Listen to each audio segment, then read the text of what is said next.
വിശുദ്ധ മത്തായി എഴുതിയ സുവിശേഷം അധ്യായം 1. അബ്രാഹത്തിൻ്റെ പുത്രനായ ദാവീദിൻ്റെ പുത്രൻ യേശുക്രിസ്തുവിൻ്റെ വംശാവലി ഗ്രന്ഥം. അബ്രാഹം ഇസഹാക്കിൻ്റെ പിതാവായിരുന്നു. ഇസഹാക്ക് യാക്കോബിൻ്റെയും, യാക്കോബ് യൂദയായുടെയും സഹോദരന്മാരുടെയും പിതാവായിരുന്നു. താമാറിൽ നിന്ന് ജനിച്ച പേരസിൻ്റെയും സേറായുടെയും പിതാവായിരുന്നു യൂദ. പേരസ് ഹെസ്രോൻ്റെയും, ഹെസ്രോൻ ആരാമിൻ്റെയും പിതാവായിരുന്നു. ആരാം അമീനാദാബിൻ്റെയും, അമീനാദാബ് നഹ്ഷോൻ്റെയും, നഹ്ഷോൻ സൽമോൻ്റെയും പിതാവായിരുന്നു.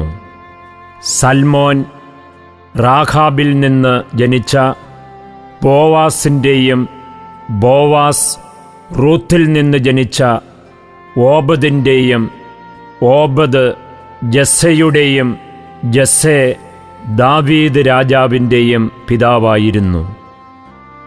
ദാവീദ് ഊറിയായുടെ ഭാര്യയിൽ നിന്ന് ജനിച്ച സോളമൻ്റെ പിതാവായിരുന്നു. സോളമൻ റഹോബോവാമിൻ്റെയും, റഹോബോവാം അബിയായുടെയും, അബിയ ആസായുടെയും പിതാവായിരുന്നു. ആസ യോസഫാത്തിൻ്റെയും, യോസഫാത്ത് യോറാമിൻ്റെയും, യോറാം ഓസിയായുടെയും, ഓസിയ യോഥാമിൻ്റെയും, യോഥാം ആഹാസിൻ്റെയും, ആഹാസ് ഹെസക്കിയായുടെയും, ഹെസക്കിയ മനാസയുടെയും, മനാസെ ആമോസിൻ്റെയും, ആമോസ് ജോസിയായുടെയും പിതാവായിരുന്നു. ബാബിലോൺ പ്രവാസകാലത്തു ജനിച്ച യാക്കോണിയായുടെയും സഹോദരന്മാരുടെയും പിതാവായിരുന്നു ജോസിയ. യാക്കോണിയ ബാബിലോൺ പ്രവാസത്തിനു ശേഷം ജനിച്ച സലാത്തിയേലിൻ്റെയും, സലാത്തിയേൽ സൊറോബാബേലിൻ്റെയും പിതാവായിരുന്നു. സൊറോബാബേൽ അബിയൂദിൻ്റെയും, അബിയൂദ് എലിയാക്കിമിൻ്റെയും, എലിയാക്കീം ആസോറിൻ്റെയും, ആസോർ സാദോക്കിൻ്റെയും, സാദോക്ക് അക്കീമിൻ്റെയും, അക്കീം എലിയൂദിൻ്റെയും, എലിയൂദ് എലയാസറിൻ്റെയും, എലയാസർ മഥാൻ്റെയും, മഥാൻ യാക്കോബിൻ്റെയും പിതാവായിരുന്നു.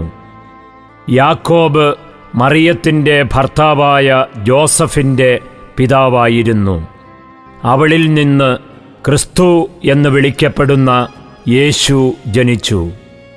ഇങ്ങനെ അബ്രാഹം മുതൽ ദാവീദ് വരെ 14, ദാവീദ് മുതൽ ബാബിലോൺ പ്രവാസം വരെ 14, ബാബിലോൺ പ്രവാസം മുതൽ ക്രിസ്തു വരെ 14 തലമുറകളാണ് ആകെയുള്ളത്.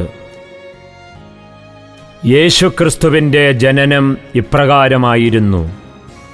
അവൻ്റെ മാതാവായ മറിയവും ജോസഫും തമ്മിലുള്ള വിവാഹനിശ്ചയം കഴിഞ്ഞിരിക്കെ അവർ സഹവസിക്കുന്നതിന് മുൻപ് അവൾ പരിശുദ്ധാത്മാവിനാൽ ഗർഭിണിയായി കാണപ്പെട്ടു.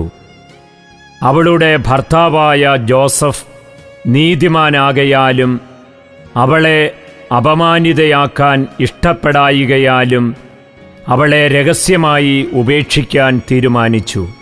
അവൻ ഇതേക്കുറിച്ച് ആലോചിച്ചുകൊണ്ടിരിക്കെ കർത്താവിൻ്റെ ദൂതൻ സ്വപ്നത്തിൽ പ്രത്യക്ഷപ്പെട്ട് അവനോട് പറഞ്ഞു, ദാവീദിൻ്റെ പുത്രനായ ജോസഫ്, മറിയത്തെ ഭാര്യയായി സ്വീകരിക്കാൻ ശങ്കിക്കേണ്ട.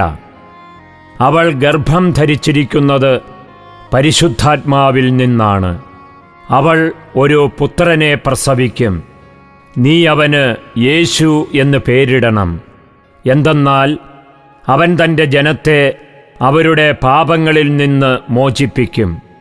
കന്യക ഗർഭം ധരിച്ച് ഒരു പുത്രനെ പ്രസവിക്കും.